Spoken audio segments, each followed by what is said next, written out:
Sir एक एक topic था हायरिंग में how do we use marketing. मतलब आई वाज रिक्रूटमेंट एक इंजन हम लोग प्लान कर रहे थे कि hiring is a very tough challenge. एक दो आपकी वीडियोस मैंने देखी थी पहले। हम्म। तो how do we leverage marketing in that, जब hiring a good talent role role हाँ के हिसाब से। हाँ, तो टिपिकली मैं इसको बड़ा सिंप्लीफाई कर देता हूँ। मैं इसके अंदर my specialisation is to simplify everything. लोग क्या करते हैं कि नौकरी के ऊपर या इंडीड के ऊपर या मॉन्स्टर के अंदर जो है वो जॉब डिस्क्रिप्शन डाल देते हैं। अब क्या होता है कि वो एल्गोरिदम उसको मैच करता है और हंड्रेड्स ऑफ रेज्यूमेस आपके पास आने शुरू हो जाते हैं। Within about a week आपके पास हंड्रेड्स ऑफ रेज्यूमेस आ जाते हैं। अब प्रॉब्लम क्या होती है कि हंड्रेड्स ऑफ रेज्यूमेस को कैसे चेक करें यार। इतना टाइम एक एक रिज्यूमे पढ़ना, और फिर आपको ये मालूम है रिज्यूमेस बनाए कैसे जाते हैं। ओके, कैसे बनते हैं रिज्यूमेस? वो पहले गूगल के ऊपर या वर्ड के अंदर टेम्पलेट कहीं ढूंढा जाता है, फिर कहीं गूगल के ऊपर रिज्यूमेस ढूंढे जाते हैं और उसको कॉपी पेस्ट कर दिया जाता है। और उसके अंदर लैंग्वेज के अंदर इतना ज्यादा मिस रिप्रेजेंटेशन होता है। मैंने एक बारी फोटोशॉप के लिए क्रिएटिव पर्सन के लिए इंटरव्यू मैंने बुलाया था पर्सन को जिसका रिज्यूमे में लिखा हुआ था वो फोटोशॉप एक्सपर्ट है। जब बात करी तो 2 मिनट के बाद 5 मिनट के बाद बात करने के बाद समझ में आया कि वो कहता था कि मैं सर फाइल को खोलता हूँ, वो आरजीबी होती है उसके ऊपर मैं उसको सेव एज करके CMYK कर देता हूँ। और सारी जिंदगी उसने सिर्फ एक ही काम करा था और वो अपने आप को फोटोशॉप एक्सपर्ट बता रहा था। That was really really amazing how people portray themselves, miss represent themselves. Okay, ये हर फील्ड के अंदर है क्योंकि हर जना चाहता है कि मेरी सैलरी बढ़े, मेरी इनकम बढ़े, मेरी जॉब प्रोफाइल बढ़े। तो कई बारी जो है ना उसके अंदर मिस रिप्रेजेंटेशन होता है। कई बारी क्या, बहुत सारी बारी होता है।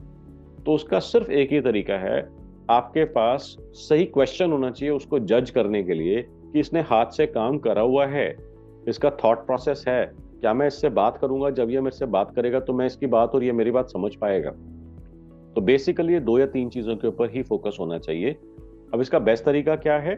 तो मैंने आपको अपने पेड वर्कशॉप के अंदर बताया है कि आप जॉब डिस्क्रिप्शन कभी भी मत डालो। Instead go and search in resumes. Resume search करने के लिए आपके पास सही कीवर्ड होना चाहिए। जैसे फॉर एग्जांपल अगर हमारे को डिजिटल मार्केटिंग मैनेजर हायर करने के लिए सर्च करना है, हमारे को क्या स्किल सेट चाहिए? अगर मैं इसको ब्रॉडर लेवल के अंदर बताऊं तो आपको ये मालूम होना चाहिए फिर से कि मार्केटिंग मेरे लिए क्या कर सकती है, कौन सा प्लेटफॉर्म से मेरे को मेरी जो चीज चाहिए वो मेरे को मिलेगी। उस प्लेटफॉर्म का स्किल सेट चाहिए आपको। आपने प्लेटफॉर्म ए का स्किल सेट नीडेड है मगर आपने बी या सी में से कोई स्किल सेट आपने हायर कर लिया, आपको उस बंदे का जीरो फायदा होगा। In fact that person instead of becoming an asset will become a burden for you, become a liability for you. बहुत सारी बारी मैंने देखा है, आपको चाहिए गूगल एड्स का एक्सपर्ट, आपने हायर कर लिया एसईओ का एक्सपर्ट। वो एसईओ में बहुत अच्छा है या नहीं है वो एक अलग बात है, मगर आपके किसी काम का नहीं। ये बात समझ में आ रही है आपको? ओके, तो इसका क्या बेस्ट तरीका है कि जो आपके कीवर्ड्स हैं उससे आपने सही तरीके के रिज्यूमे शॉर्टलिस्ट कर लिए।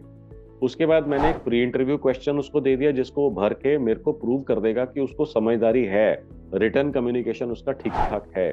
उसके बाद इन पर्सन इंटरव्यू के अंदर मैं उसको जज कर लूंगा टेक्निकली।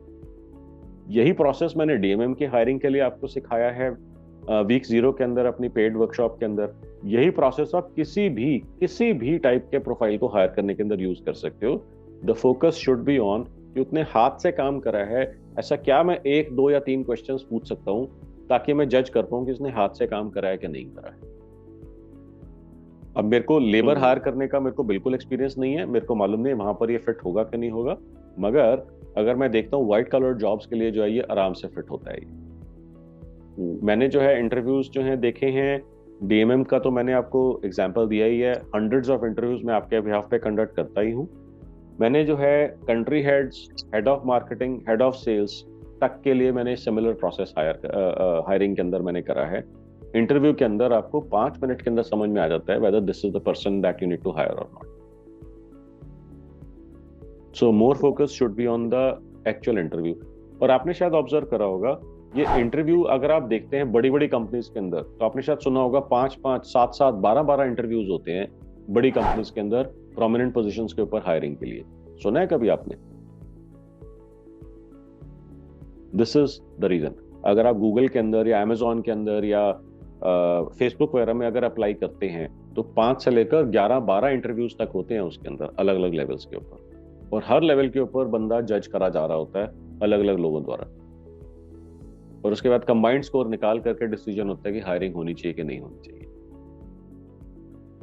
सर तो जो मैं तो आपको कह रहा पोजीशंस हूँ होते हैं जैसे टेली सेल्स है, जिनको कॉल करना है लीड्स के ऊपर, अगर ऐसे हाँ, पोजीशंस जो जिनका मतलब जो कस्टमर से इंटरेक्ट करने वाले हैं, ऐसे पोजीशंस को आप कैसे जज करते हैं कि is the person right interview fit से और ही नॉट? जज हो सकता है, इंटरव्यू से ही जज हो सकता है। अगर आप उनसे बात करोगे, आपने कॉल सुनी है, सौरभ जी बोल रहे हैं, मैं सुशीला बोल रही हूँ ग्रेटर नोएडा से, सुनिए कभी कॉल्स आपने? Yes sir. ऐसी कॉलर आप हायर कर लोगे क्या? बिल्कुल भी नहीं। तो सर पहले ही मतलब एक कॉलिंग का डेमोन्स्ट्रेशन करके दिखना चाहिए। बिल्कुल ठीक है, नहीं तो आप उसको कॉल ही तो कर रहे हो इंटरव्यू के लिए, हम्म। उसी में ही आपको समझ में आ जाएगा हाउ इज शी हैंडलिंग और how is he handling. Telecalling वाले का तो रादर सिंपल होगा।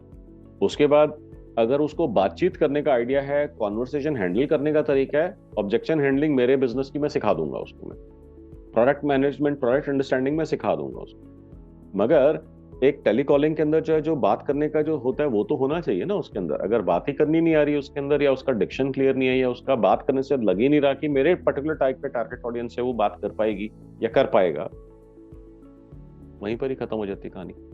सर आप जो कीवर्ड्स बोल रहे थे हायरिंग के लिए, how to hmm. Identify those keywords based on skill और नॉलेज, कैसे? आपको पहले ये मालूम होना चाहिए कि आपको पर्सन जो चाहिए उसमें क्या स्किल सेट चाहिए।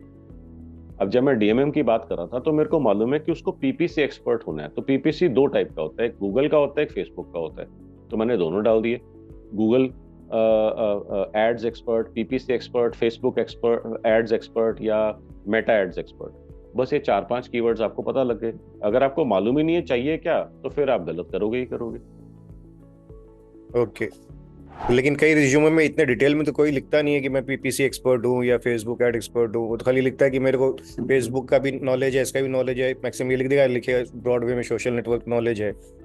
हाँ, तो आप उसके अंदर एक्सपर्ट का वर्ड हटा दो, फेसबुक एड्स लिख दो, गूगल एड्स लिख दो। एक्सपर्ट है या नहीं है वो तो आप इंटरव्यू में जज कर ही लोगे ना। ठीक, समझ गया। बहुत ही सिंपल है चीजें, हमने अननेसेसरीली कॉम्प्लिकेट करी हुई है। क्यों कॉम्प्लिकेट हो जाते हैं? क्योंकि हमारे को मालूम नहीं होता है कि इसका exact step by step process क्या होगा। प्रोसेस मालूम नहीं होता तो हम रायते फैलाने शुरू कर देते हैं।